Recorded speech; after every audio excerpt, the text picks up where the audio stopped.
Here is a number that may stop you. The average person experiences over 200 moments of wanting something different every single day. A different feeling, a different life, a different version of themselves. That quiet restlessness, the sense that something is always just slightly missing, has a name in Buddhism, and it has 3 hidden roots. Most people spend an entire lifetime never seeing them clearly, but here is what the Buddha discovered. One moment of clear seeing can do what years of chasing never could. Today I will show you those 3 roots. Northern India, on the outskirts of a city called Varanasi, a place known as the Deer Park, surrounded by quiet groves of trees. Dusk was approaching. The sky had turned a pale shade of orange, and a dry wind moved across the earth. Dust drifted in the air. Somewhere in the distance, a deer grazed in silence. Under the trees, 5 men sat together. Their faces were lean and weathered, their eyes sharp. They carried the particular look of men who had endured long years of hardship, a mixture of exhaustion and pride. Then slowly a figure approached. The 5 men exchanged glances the moment they saw him. They knew this person. He had once been one of them, a fellow seeker, a fellow practitioner. But somewhere along the way, he had given up the austere path they had all committed to. He had simply walked away. He's coming, one of them thought. A quiet tension settled over the group. This is where our story begins. The figure walked without hurry, his feet raising small clouds of dust with each step. His robe was plain, his bowl empty. There was nothing remarkable about him, and yet the 5 men found they could not look away. One of them noticed, almost against his will, that the man's face held none of the hollow strain they all carried in their own. The 5 men were already preparing to turn their backs. We have nothing to say to him. What could a man who abandoned the path possibly teach us? That was the decision, unspoken but shared. And yet, as the figure drew closer, one of the men found himself murmuring quietly, "Something is different." The approaching man moved with a stillness the 5 had not expected.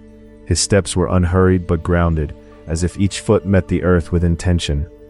Gone was the severity that once marked him as an ascetic. In its place was something else, something that didn't have a name yet. Without quite knowing why, all 5 men had risen to their feet. This was Gautama Siddhartha, the man who would come to be known as the Buddha. Born into a royal family, he had once known every pleasure life could offer and found none of it enough. He had left it all behind, lived through 6 brutal years of physical austerity, and still found no answer. Eventually he had set aside that path too, and sat quietly beneath a great tree, and one night, something opened. Now, for the first time, he had come to share what he had found. He sat down before the 5 men. A wind passed through the trees. "Friends," he said gently, "there is something I want to tell you." The 5 said nothing. They listened. Life contains suffering. It sounded obvious. Of course it did. But what came next was different. That suffering has a cause. One of the men, a man named Khandana, leaned almost imperceptibly forward. "I once believed," the Buddha continued, "that suffering could be ended through severe discipline, by punishing the body, by stripping everything away. But asceticism doesn't stop suffering, neither does chasing pleasure. There is a path that runs between those 2 extremes." "Then what is the cause?" Khandana asked quietly. The Buddha paused for just a moment. "Craving." The word fell into the evening air like a stone into still water. The heart that thirsts without end. The feeling that if only I could have that one thing, I would finally be satisfied. That is what generates suffering. The 5 men sat in silence. When you get what you want, the next craving arrives. When you can't get it, you suffer. When you finally have it and then lose it, you suffer again. This thirst cannot be quenched by pouring more water into it from the outside, because the thirst itself is coming from somewhere else entirely. Khandana felt something shift inside him. He couldn't name it, but something that had been held tight for a very long time had, just slightly, loosened. "This suffering can end," the Buddha said, "and there is a path that leads to its ending." He spoke on. "Suffering exists. It has a cause. It can cease. There is a path." These 4 truths he laid out carefully, without hurry, as the last light of the day faded around them. When he finished, Khandana spoke slowly. "Can also cease. I think I can see it now." The Buddha smiled, quietly, without theater. "Khandana, you have understood. At those words, something passed through all 5 men. The resistance they had been holding, the decision to turn away, had dissolved without any of them noticing. A gentle night was settling over the deer park. What the Buddha was describing in that story is a concept called craving, or in the ancient Pali language, tanha. The word literally means thirst. Let's stop here for a moment. When we want something intensely, where does that pain actually come from? Most of us feel it this way: I'm suffering because I don't have what I want. But is that really true? The real architecture of suffering. The pain doesn't come from the absence of the thing itself. It comes from an invisible assumption that has quietly attached itself to your heart. If I could just have that, I would finally be at peace.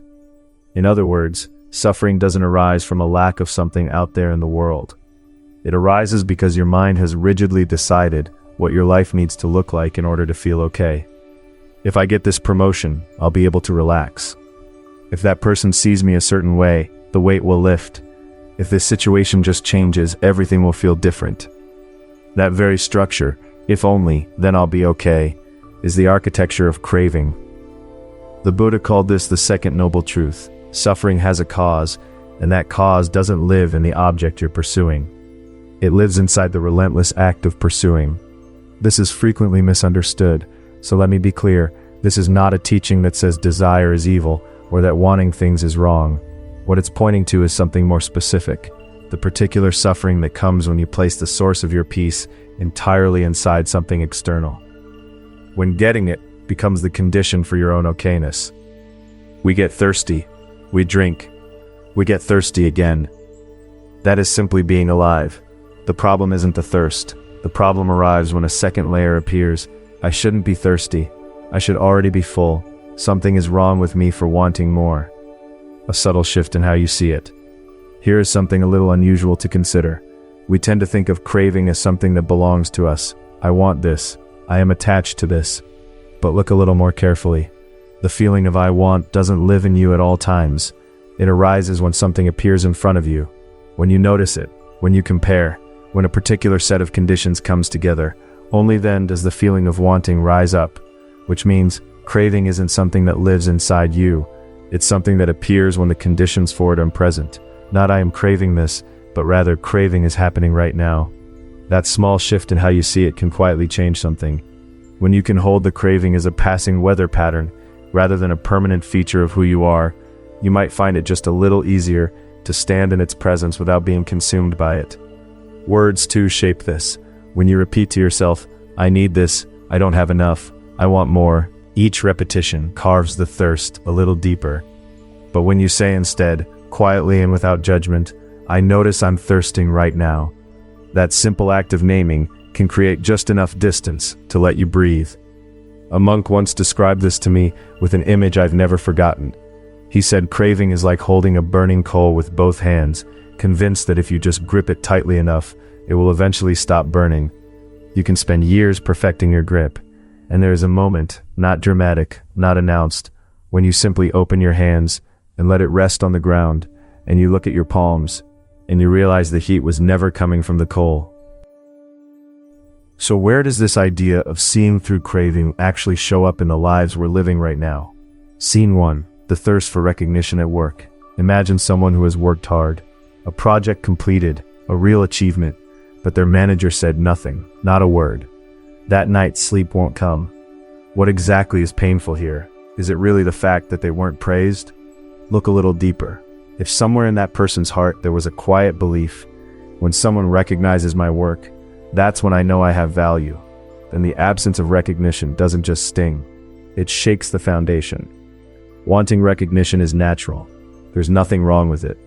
But when your sense of being okay becomes entirely dependent on receiving it, when approval becomes the condition for your own inner peace, something shifts. Each time the approval comes, there's a brief relief. Each time it doesn't, the thirst returns. And gradually, the threshold for what counts as enough recognition quietly rises.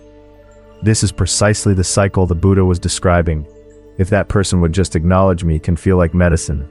But some medicines, the more you take, the more you need. Scene 2. The thirst inside closeness. You want someone you love to understand you better, Of course you do. That's human. But sometimes the more doesn't stop. They listen, and you need them to listen deeper. They reach out, and you want them to reach out more often. The frustration you feel toward the other person in those moments, it may not actually be about them at all. It may be your own inner thirst, taking the shape of an outward complaint. If there is an unspoken belief that, if this person understood me to a certain depth, I would finally feel safe, then that belief places an enormous weight on the relationship, and that weight creates a tension that neither person quite understands. Craving and love are difficult to tell apart. We love someone, and so we want more from them. That wanting can carry, quietly tucked inside it, a thirst that is about something far older and deeper than this particular person. Noticing the difference isn't easy, but even a single moment of pausing to ask, where is this wanting actually coming from, can shift what you see. Scene 3, the thirst to become a better self. You want to change, to grow, to become more than you are right now.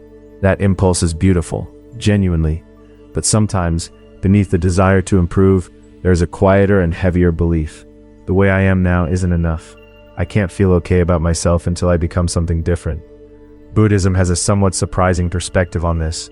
It doesn't say find your true self, then rest in it. It says what if there is no fixed self to find in the first place? What we call the self is more like a river than a stone, always moving. Shaped by the people around us, the moment we're in, the conditions that happen to be present. To plant a flag in the riverbank and say, this is who I need to become, and then chase it relentlessly, that may be like trying to finish a painting drawn in sand. Seeing through craving doesn't mean abandoning ambition. It means turning toward a quieter, more honest question. What am I reaching for, and from where inside me is that reaching coming? So what can you actually do, starting today? Just one thing. I want to offer you just one thing. Name the thirst.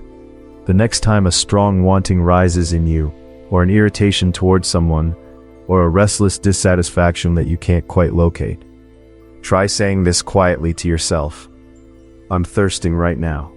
This is not about suppressing the feeling. It's not about telling yourself you shouldn't want what you want. It's simply the act of turning gently toward what's actually happening inside you, right now, in this moment. The Buddha began his very first teaching not with a solution, but with an honest acknowledgement. Suffering exists. He didn't dress it up. He didn't minimize it. He simply looked at it, clearly, without flinching. That honesty was where the teaching began.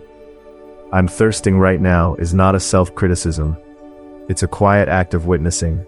It says this is what is happening in me, here in this moment. And words matter more than we realize. When you repeat to yourself, I don't have enough, I need more, why isn't this working? Those words press the thirst deeper into you. But I'm thirsting right now offers something slightly different.